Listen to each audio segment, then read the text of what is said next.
Construction industry का package आया और वो पहली दफा मेरा ख्याल है 30-35 साल में ऐसे डीरेगुलेशन पहले कभी नहीं हुई।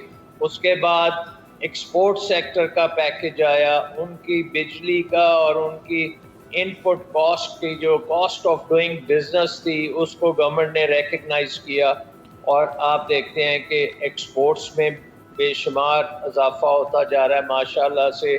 और हमारी अब वो सिचुएशन है कि इन्वेस्टमेंट की जो रिक्वायरमेंट है वो भी आ गई। आप अपनी कैपेसिटी यूटिलाइजेशन में आप खासे ऊपर आ गए हैं। राइट। और स्टेट बैंक ने डॉक्टर साहब मैं जरा मुजम्मिल साहब को भी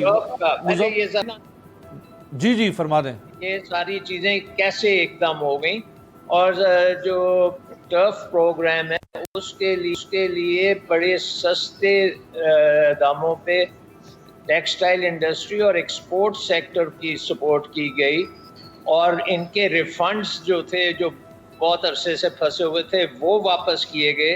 तो ये आई थिंक कि गवर्नमेंट का जो है इंडिकेट करता है कि बड़ी डायनेमिक तरीके से गवर्नमेंट ने मसलों को हल करने की कोशिश की है और उसके नतीजे में अब आप देख रहे हैं कि एग्रीकल्चर में और आपकी मैन्युफैक्चरिंग में और सर्विसेज तीनों एरिया में आपने ग्रोथ ली है और जो एक्सपेक्टेड ग्रोथ थी उससे ज़्यादा ली है।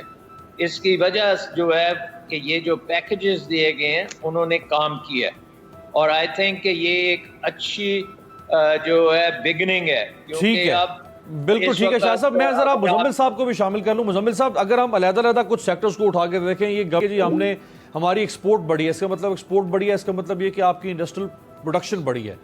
अगर प्रोडक्शन बढ़ी है तो फिर रिफॉर्म्स होने चाहिए। ईज ऑफ डूइंग बिजनेस में हमें कोई बहुत बड़ा ब्रेक थ्रू नजर नहीं आ रहा है। अगर एग्रीकल्चर सेक्टर की बात करें तो गवर्नमेंट कह रही है कि जी गंदम की पैदावार, चावल की पैदावार, गन्ने की पैदावार बढ़ी है, लेकिन एग्रीकल्चर सेक्टर में कोई खास वर्थ मैंशनिंग हमें इस्लाहाती पैकेज नजर नहीं आ रहा है। लाइफ स्टॉक डेयरी में हमें कोई रिफॉर्म पैकेज नजर नहीं आ रहा। तो ये चीजें फिर ग्रो कैसे कर गई हैं सर? देखें, बिस्मिल्लाहिर्रहमानिर्रहीम, मुझे तो ये हैरत होती है कि जब कोई चीज़ अच्छी हो तो आप लोगों को यकीन नहीं आता और जब बुरी हो तो उसको जो है माशाल्लाह जितनी बुरी हो उसको 4 गुना ज़्यादा दिखा दी जाती है। शायद ये जो है पाकिस्तान की तारीख में 74 साल की तारीख में हमारी शायद ये हमेशा से ये वो रही है, आदत रही है। अभी मैं शाहिद साहब को सुन रहा था और शाहिद साहब के साथ मैं कोई 15-16 साल से प्रोग्राम कर रहा हूँ। अब यकीन जाने शाहिद साहब ने 15-16 साल में यही बातें की हैं। इसके अलावा उन्होंने चौथी कोई बात ही नहीं की। जो हुकूमत होती है उसका बेड़ा गर्क पाकिस्तान को उन्होंने बंद ही किया है जब से ना। सिर्फ एक चीज़ इनको चाहिए, डिपॉजिट रेट हाई, ताकि मेरे ख्याल से इनके पास डिपॉजिट बहुत है, उसके अलावा और कोई बात ही नहीं करते ये। अच्छा, अब मैं थोड़ी सी आपको एक बात करता हूँ कि इन्होंने कहा जी फॉरेन डायरेक्ट, जो इन्होंने बात स्टार्ट की कि मुझे तो खौफ आ गया फॉरेन डायरेक्ट इन्वेस्टमेंट पाकिस्तान में 2 साल से नहीं आई। उसका जवाब दिया एक तो सलमान शाह साहब ने कि जी 2 साल कोविड, ये सारी चीज़ें। मैं ये बोलता हूँ कि ये जो $5.5 अरब की इन्वेस्टमेंट आई थी उसका रिटर्न क्या है? अगर पिछले सालों में आ रही थी उससे एक्सपोर्ट क्यों नहीं बढ़ी, उससे पाकिस्तान की दरामदाद क्यों नहीं कम हुई, उसका रिटर्न किधर है? उल्टा भाई ये जो बोल रहे हैं ना 5 अरब $4 अरब, ये महंगे महंगे जो है इन्होंने IPPs के साथ बाहर की कंपनियों को लाके बिठा दिए। $3.5 अरब जो है अब उसका रिटर्न पे करना है, वापस जाने पैसे। एक धेला कमाया नहीं, उल्टा वापस जाने पैसे। इतना इनको तो पता नहीं है। दूसरी बात, उसके बाद रेमिटेंसेस की बात करें कि जी एक्सपोर्ट से रेमिटेंसेस ऊपर हो गई। या तो रेमिटेंसेस या एक्सपोर्ट गिर रही और रेमिटेंसेस वहां खड़ी हो, तो इनका सवाल भी बनता है। पिछले साल से इस साल सिर्फ $8 अरब का रेमिटेंसेस का फर्क आ रहा है, $8 अरब का। और ये बात कर रहे हैं $4 अरब $5 अरब की फॉरेन डायरेक्ट इन्वेस्टमेंट की, जिसमें हम माजी में लेकर आते थे वो इन्वेस्टमेंट इस तरह नहीं आती थी। पीछे से फ्रंटमैन लाते थे, उनको महंगे महंगे IRR में जो है प्रोजेक्ट दिए जाते थे। अब ये हुकूमत रिश्वत नहीं खा रही, कंपेटिटिव बिडिंग पे बात कर रही है, तो अब होगा असल मसला। फिर तीसरी चीज आ जाए आप, इसके बाद इन्होंने कहा जी तिजारती खसारा $4 अरब से बढ़ गया। भाई मेरे 4 कारोबार हैं, एक कारोबार से मुझे जो इस साल आमदनी कम आई है, लेकिन मेरे 4 कारोबार की मिलाकर अगर आमदनी पिछले साल से ज्यादा है तो मैं कामयाब हूँ या गैर कामयाब हूँ? और तिजारती खसारा क्यों बढ़ा? उसकी वजह है स्टेट बैंक ने एक साल में $500 अरब का सिर्फ टर्फ फाइनेंसिंग दे दिया कि आप मशीनरी लाएं, काम करें। पहली दफा पाकिस्तान में एक्सपोर्ट्स बढ़ रही है और इंपोर्ट सब्स्टिट्यूशन, ये जो 5.8% की ग्रोथ वो इंपोर्ट ड्रिवन थी, वो 5.8% ग्रोथ के लिए उन्हें $60 अरब पे इंपोर्ट करनी पड़ी, जिसकी वजह से पाकिस्तान का तारीखी, जिसे कहते हैं करंट अकाउंट डेफिसिट और तिजारती खसारा, 2018 से कभी मवाजना करते हैं तो 2018 के साथ आज का तिजारती खसारा रखें ना भाई। ये पिछले साल से पीटीआई की हुकूमत से क्यों मुकाबला कर रहे हैं? बात करें तो बेंचमार्क को एक रखें, फिर उसके बाद ये जो इस साल की जो, अब मैं आ रहा हूं आपकी तरफ, जो 4% जो जीडीपी ग्रोथ है, ये 4 नहीं, ये 5% है। अभी भी हुकूमत ने जो है ना पूरा कैलकुलेट नहीं किया।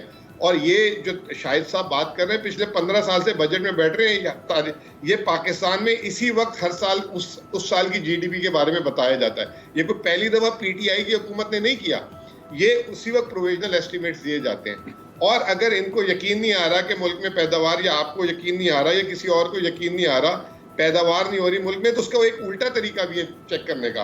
टैक्स कलेक्शन 13% से बढ़ गई है पिछले साल के मुकाबले में, और उससे पिछले साल के मुकाबले इस साल जब इसहाक डार की हुकूमत गई थी तो 3,900 अरब रुपए में टैक्स कलेक्शन छोड़ के गए थे। इस साल 4,700 अरब हो जाएगी।